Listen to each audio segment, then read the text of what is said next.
Into overtime of the Woj Lowe free agency special. It makes me nervous that free agency itself is going to go into overtime and take forever. I like the frenzy. Let's get it out of the way in 72 hours. Everyone's signing everywhere. Yeah. We started the actual show talking about the arms race in the Western Conference in the wake of the Warriors being just gutted by two devastating injuries. Obviously, Utah kind of kicked that off by acquiring Mike Conley. Let's talk about some teams in the West that we did not get to discuss on the show and what they might do, starting with the Denver Nuggets, who were a couple of bounces of the ball away from getting into the Western Conference Finals. Incredibly intriguing young core with Nikola Jokic, Gary Harris, Jamal Murray, on and on. They have one big decision with Paul Millsap and some other things going on. What do we want to talk about with Denver? Well, one name you didn't mention that they are talking about a lot in Denver, Michael Porter Jr., who redshirted last year in Denver. You know, people thought was the best, maybe the number 1 or 2 rated high school player coming out, got hurt at Missouri, drops to the end of the lottery in Denver last year. They grab him, they sit him out. But all the reasons that people loved him coming into college, they've seen that in Denver. He has been healthy. And now that kind of big, athletic, strong wing to play with Nikola Jokic down the road, he's found money there. And I think if he could be the one that takes this program, takes this organization to a championship level. They could win the West this year. Now remember, in the playoffs, they ended up starting Torrey Craig over Will Barton for a little more size and a little more shooting. If they can get that in a younger player with more upside than Torrey Craig, that's incredibly exciting for them. And with Millsap, they need Millsap. They don't really have a ready substitute for him. Trey Lyles is also a restricted free agent this summer, kind of disappointed last year. And so Millsap, they have a $30 million team option on him. They can try to negotiate a longer-term deal at maybe less annual money. And if he's not amenable to that, a realistic possibility, I think, is they just say, okay, we'll exercise the team option and figure it out later. Yeah, I think they feel in Denver, Tim Connolly, Arturas Karnisovas, that they can manage that $30 million on their cap, that it's not going to break them. And so if they can't come up with a deal long-term, a 2 or 3 year deal at a lower number, they bring him back this year. Like, as excited as they are about Michael Porter, they know that he's not coming in essentially as a rookie and helping that team win the postseason. Long term, he's a play for them. But Millsap, listen, he's a player with a lot of value. I know Greg Popovich has been excited about maybe having him around the Olympic team because he's a player who comes in, who will play a role, who doesn't care about having the ball in his hands, who doesn't need to score, can do a lot of things for you, brings a toughness to him. And Paul Millsap does what you need him to do. Yeah. You need him to score a little bit, and he's got a smaller guy on him, throwing the ball on the block. You need him to play make. You need to play. Paul Millsap is just like a little Swiss Army knife toolkit guy that just. We keep talking about all these teams in the West, and we don't talk about the team that was the 1 seed last year. And these guys are coming back, and they've got this team back. They're going to have been through a year of the playoff battles.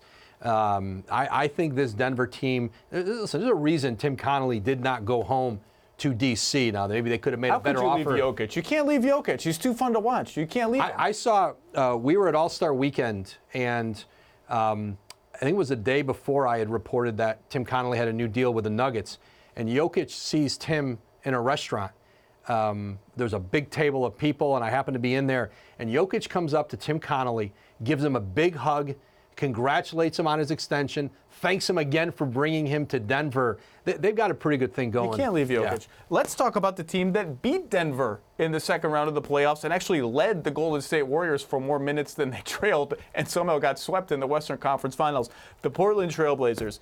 If there is another team that should make a Utah-like let's go for it move, it's Portland, because they have Lillard and McCollum square in their primes. Now, Nurkic, they have to figure out when exactly is he going to come back, what condition is he going to be in, will he be ready for the playoffs. But this is a team, after acquiring Kent Bazemore yesterday, that I think is primed to – they cannot just look at their team and say, we made the Western Conference Finals, we're fine, let's sit on our laurels, and indicators are not going to do that. They are one move away from being really, really good. Yeah, and you know what I think helped them? And, the Bazemore – deal was kind of a play to protect them if they lose Rodney Hood in free agency. They can give him, he can get the mid-level there. His market value could be more than that. He played really well and increased his value in Portland like a lot of players have done coming through Portland. Won them that 4 overtime game against. Yeah. And, is there a center out there somewhere that they can pick off here, maybe in the last year of his deal? Is there a center that can kind of hedge against when Nurkic is going to come back? How is he physically going to be when he does play again? That's part of it. And what I think is interesting, too, is you look at them gathering up assets, getting the Sear Little in the back end of the first round. This is a real talent. This is a guy everybody thought was going to go in the top 10. You talk to people around the league, it's almost like Portland had a lottery pick. Yeah. And to have him and Anthony Simons, they're very high on. Yes. Who they picked last year. Now, you mentioned, can they get a center?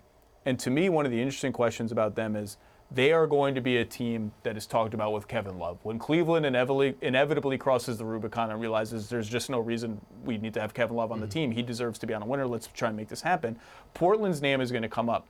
Because if you put a playmaking screen setter who can shoot next to Dame and CJ, that's a problem. Now, the question that a lot of people around the league is Kevin Love now more of a center than a power forward? And if so, does he fit with Nurkic, or does he not fit with Nurkic, and do we need to find more of a 4-4 than Kevin Love? I don't know the answers to that, but I would like to see that a lot. Yeah, Portland's been on that search for that third star, that third impact player. Zach Collins, another player He's going to be good. Who they loved when they drafted him and thought that he was going to be an impact player. They have pieces here now. If you're a team that's looking to move an all-star level player, a veteran player somewhere, we just said it's Simons, Little, Collins. Those aren't players you will easily want to part with in Portland. But now they're starting to have the pieces, and they've developed the pieces to be able to go out and get that third player. And that may not be something they do until maybe December, January. Got time. Next year. No rush. Yeah. No rush. Let's talk about one more team in a context that we haven't talked about them, and that's the Clippers, another Western Conference arms race team. It's all been Kawhi. The follow-up question that has not been asked a lot is, what are they doing if they don't get Kawhi? And I truly don't really have a feel for that, except I don't think they'll tank. But I don't know what the middle ground there, the kind of treading water so that when the next Kawhis come up, we're still a prime destination. I don't quite know what that looks like. Do you have a feel for that? Yeah, and I think they don't have to take on a player to march into a press conference to say, hey, we've salvaged this summer. They're not going to do it that way. That deal with Philadelphia, giving them the first-round picks going forward, that 2021 Miami pick, that's gone Miami, Phoenix, Philly. I can't even and now keep track of to where the that Clippers, thing is. And Landry Shamet. Which is like having like a real first-round pick, because this is one that you know is good. You may not pick a good first-round pick. He was a player who probably was undervalued in the 24 he went within Philly. And so I think the Clippers are in position to not have to overreact if they miss out this year. They have shown they can bring back their group.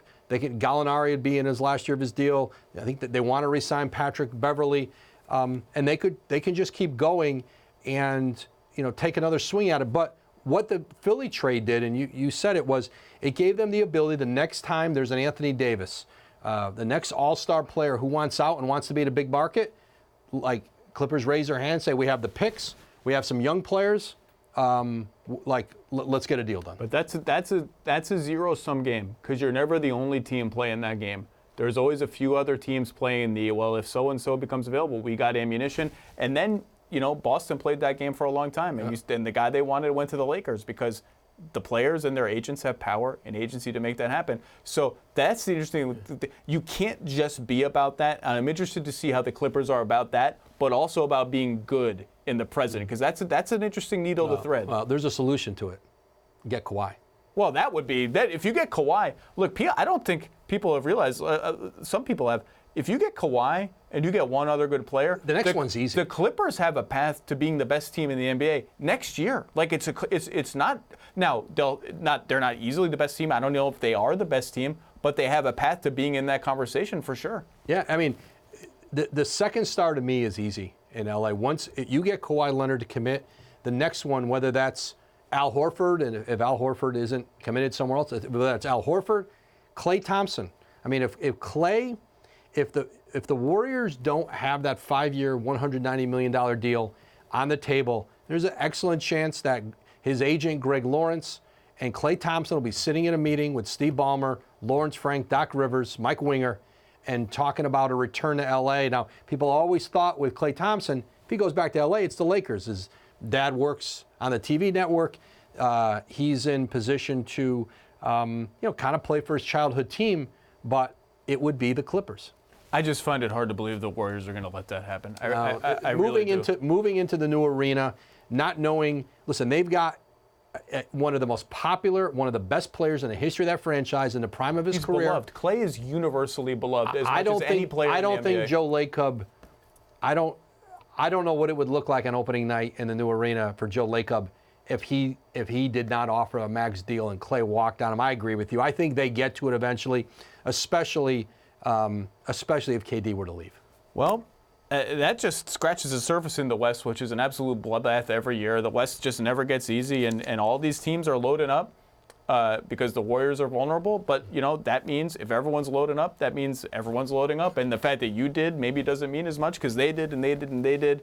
It's going to be wild, and it's going to start getting wild in about 4.5 days or whatever it is. Woj, thanks for lending your insight, and we'll see you next time. Thanks, Zach. Thanks for watching ESPN on YouTube. For highlights and analysis, check out the ESPN app. And for live streaming and premium content, check out ESPN+.